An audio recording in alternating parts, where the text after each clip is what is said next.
Juzi nali nsoma message ya leaking nga bagitambuza. Omwana omuwala nga akayanya nnyina.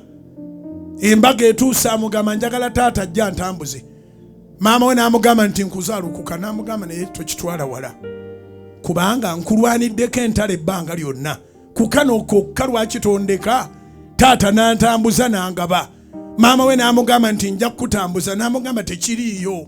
Tamirukuka. Abaana ne batandika okuyomba ne maama.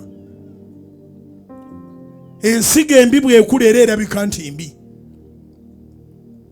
Bayibuli eyogera ku ŋŋaano y'omu nsiko eyasigibwa mu ŋŋaano ennungi. Bwe zaakula zeeyawula. Sitole etambula. Maama ayagala kwetuga, abaana balabika bonna baagala kudda wa taata.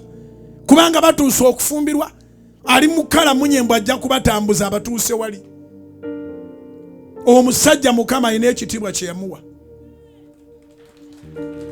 Ye yasooka mu nsi eno, si byakwegulumiza.